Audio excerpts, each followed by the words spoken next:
Artinya gini ya, beragama itu yang sehat. Jadi beragama itu berdasar riwayat. Berdasar riwayat, pernah ada ulama yang ngitung. Madinah menghadap Ka'bah itu ya tidak pas. Pernah dihitung pakai GPS. Kiblat Madinah ke Ka'bah itu ya tidak pas. Tidak seperti yang pernah dianjurkan Kemenak.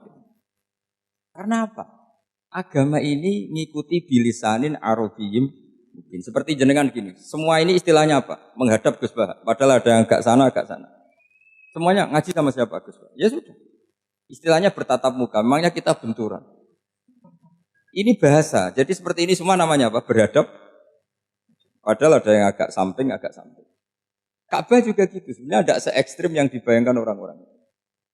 Cuma kalau bisa tepat, ya kita harus tepat.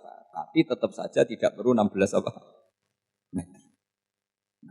Fa'aina ma tuwallu fatamma wajhuhu itu artinya menghadap.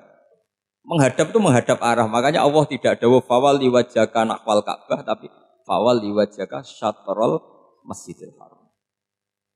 Jadi ini penting saya utarakan supaya kita familiar dengan istilah-istilah Quran. Istilah Quran itu gampang kok sebenarnya. Kalau kita kaji itu gampang. Problem kita tidak pernah mengkaji. Jadi semuanya asing. Kalau kita mengkaji itu gampang sekali. Saya punya sekian cerita betapa pentingnya mengkaji Quran. Harun ar-Rasyid itu dinasti Bani Abbasiyah. Itu pinter sekali. Ada seorang ustadz yang agak ekstrim. Itu datang ke Harun ar-Rasyid. Ya Amirul Mukminin, inni nasihun laka famusaddidun alaika.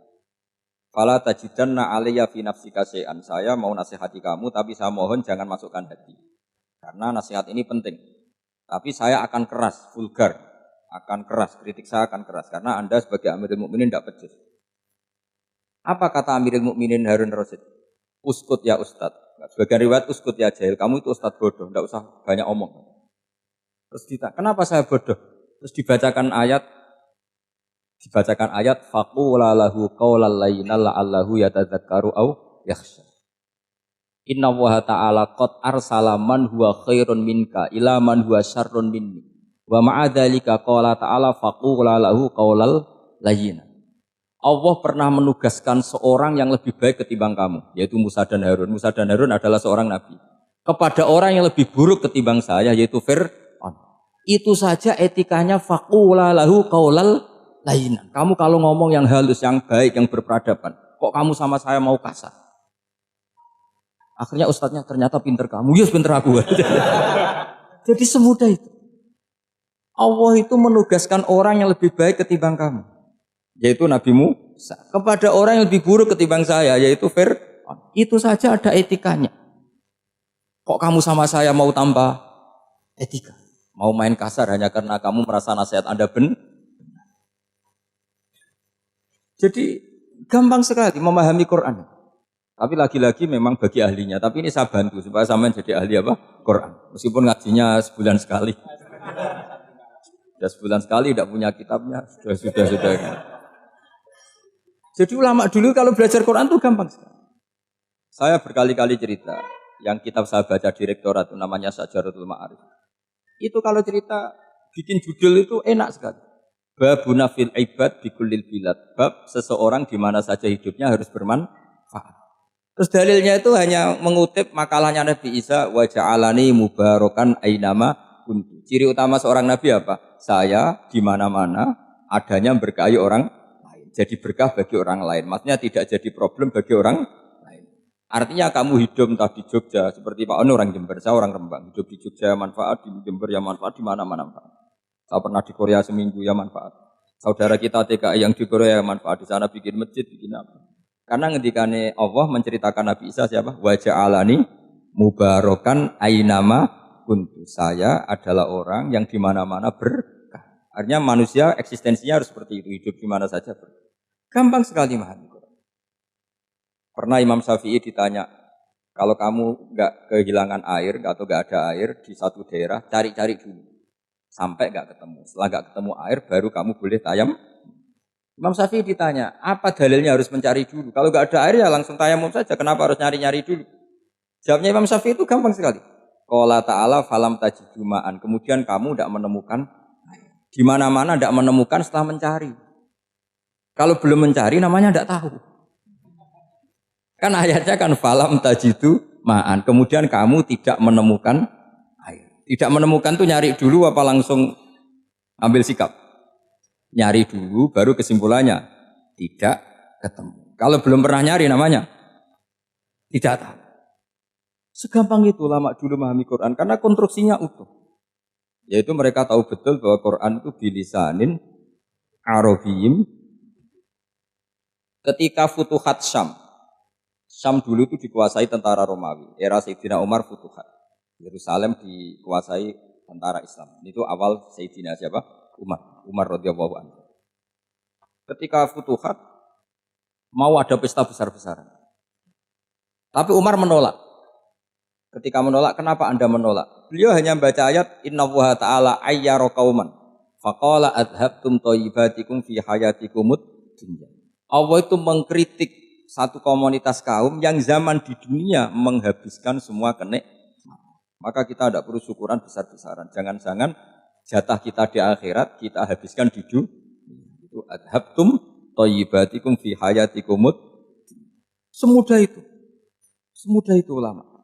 Rasulullah pernah dahar, pernah makan. Makan karena 3 hari gak makan, cara Indonesia gak makan nasi, gak makan daging, sudah lama sekali. 3 hari Nabi hanya makan kurma dan air putih. Pernah Nabi gak makan roti sampai 3 hari. Kalau Indonesia mungkin gak makan nasi. Di hari ketiga, ada sahabat yang berbaik hati, Nabi disembelihkan kambing, dipotongkan kambing, Nabi disuruh dahar. Itu baru dahar setengah piring, Nabi berhenti. Ketika ditanya, setengah piring itu kan sudah kuat. Untuk sholat, untuk apa sudah kuat. Ditanya, ya Rasulullah kenapa berhenti? Bukankah engkau tidak makan ini 3 hari? Nabi menjawab, walatus alunna yauma idzin anin naim. Semua nikmat yang saya rasakan nanti ada pertanggungjawabannya. Makanya saya tidak ingin banyak-banyak. Wah itu kalau diterapkan di sini enggak populer. Makanya saya tahu gayanya ngaji Quran itu enggak siap dengan konsep-konsep Quran itu. Jadi segampang itu orang dulu. Nah karena apa ya itu tadi. Mereka tahu asbabun nuzul. Quran itu diturunkan dalam konteks apa. Lafaz ini arahnya kayak apa. Mutlak muqayyadnya kayak apa. Muhkam mutasabihnya kayak apa. Nasah mansuhnya kayak apa. Nah sedikit saya cerita ini mungkin contoh terakhir. Supaya agak lama-lama. Nanti bingung kalau lama. Yang bingung ya saya. Bingung cara memahamkan. Jadi kalau guru itu kan bingung cara memahamkan. Kalau murid bingung cara memahami. Gak tahu tingkat kebingungannya sama. Kalau guru itu bingung cara memahamkan. Kalau murid bingung cara. Jadi ini pertemuan 2 kelompok bingung. Yang satu bingung cara memahamkan. Yang satu bingung cara. Kalau orang ekstremis bingung cara merusak suasana. Nah itu gak benar itu. Ada loh. Rasulullah itu nabi. Itu paling pusing yang ngadepi orang-orang yang ekstrim. Karena apa? Cara berpikir itu lompatannya itu enggak tertib. Jadi Nabi itu cara berpikir itu kecerdasan nubuah. Sementara orang ekstrim cara berpikir itu kecerdasan nafsu. Bukan kecerdasan manusia. Kalau manusia masih baik nafsu. Misalnya begini kalau dalam tradisi nubuah itu. Saya dengan Pak Anu berteman lama. Mulai tahun 2000 berapa. Itu kalau Pak Anu bertamu ke saya harusnya enggak usah tak kasih makan. Karena sudah dekat. Tapi kalau kenalan baru itu dikasih makan, disangoni. Jadi Nabi itu perilakunya agak unik. Akhirnya ada orang yang cara berpikir itu dangkal. Ya Rasulullah ini tidak fair. Yang iman lama tidak diservis, yang iman baru diservis. Cara berpikir Nabi begini. Orang Ansor itu kan sering memberi Nabi. Perjuangannya Nabi ditopang orang apa? Ansor. Donatur lah, kira-kira orang Ansor itu donatur. Donatur itu keren.